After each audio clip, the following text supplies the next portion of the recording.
For decades, microchips were the perfect symbol of globalization.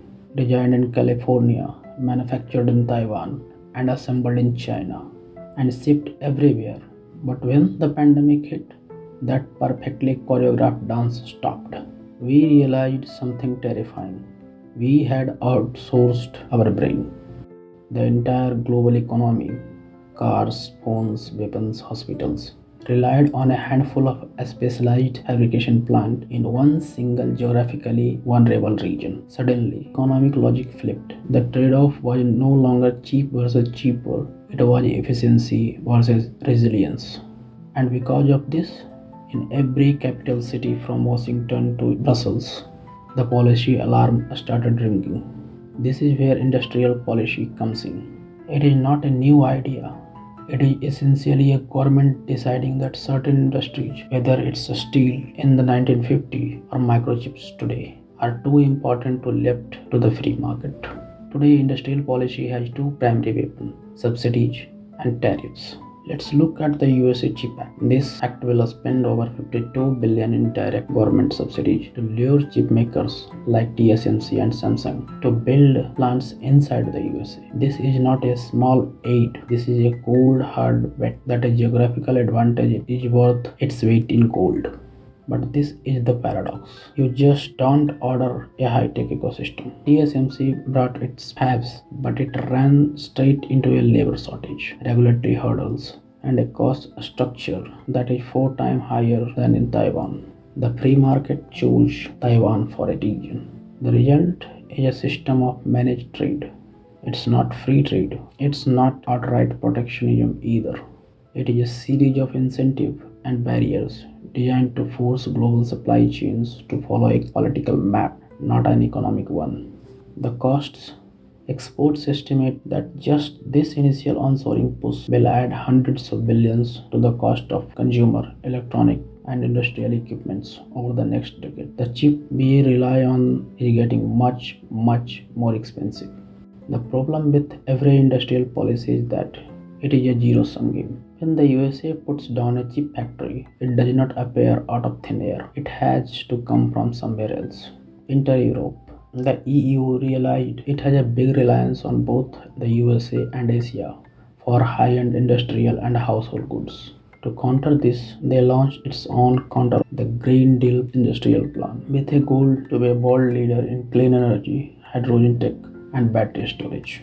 The problem is that almost all Europe's top companies now have a choice: take the huge USA subsidies and build in Alabama and Texas, or take a smaller EU subsidy and stay in Germany. The competition is not anymore between Western countries and China. It is now becomes between traditional allies. And this is where policy starts to decay. When the countries subsidize, others feel forced to retaliate. The economic term for this is a subsidy race. It is like an auction where governments are bidding with taxpayer money to move jobs from one friendly nation to other. But the most important player in this new game is the one we are not subsidizing: China. They have been playing the long game for decades with their Made in China 2025 plan, the state-directed efforts to dominate key high-tech sectors. Now, with the best putting up walls, China has doubled down. They don't just have cheap labor, they have complete vertically integrated ecosystem that is nearly impossible to beat on price. When the USA applies tariff to Chinese solar panels, China just redirects those panels to other parts of the world. The ultimate result of this race is not global resilience, it's bifurcation. We are building two separate global economic systems, one centered on China and others centered on USA and its partner. And for the rest of the world, other than the economic giants, the choice is agonizing. Do you take the cheap, reliable Chinese-built infrastructure, or do you take the expensive, subsidized, politically safe infrastructure from the West? This economic policy has now become two front line of a new Cold War. Every time a government steps in to override the market, it creates unintended consequences. In this new era of industrial policy, the risks are immense, and they all hit the same average consumer. And in this situation, for consumers like us, only three things can happen. First, This will lead to the stagnant innovation in the tech and other subsidized industry because subsidies are supposed to boost R&D, but they often creates a perceived incentive. When you know the government has your back, you stop competing as fiercely. It creates a zombie farm, companies that should fail but kept alive by a state. Consequences too. It will become a regulatory nightmare because every $1 billion in subsidies comes with strings. The result is a ticket to bureaucracy that makes it slower and harder to get projects done. Consequences 3. Geopolitical choke points. Because the policy that aims to reduce risk often just moves the location of risk. We are rushing to build battery supply chain in North America, but the raw material, lithium, cobalt, nickel, still comes from a handful of countries, often with questionable environmental and labor practices.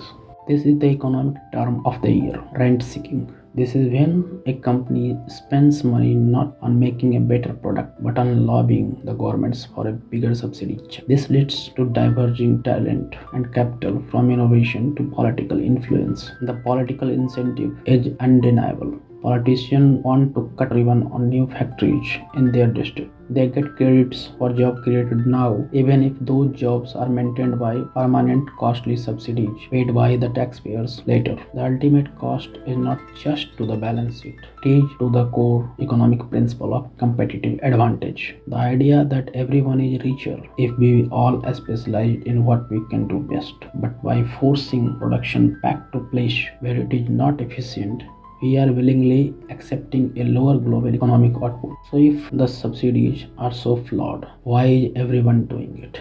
Simple, because the stakes have moved beyond the economy.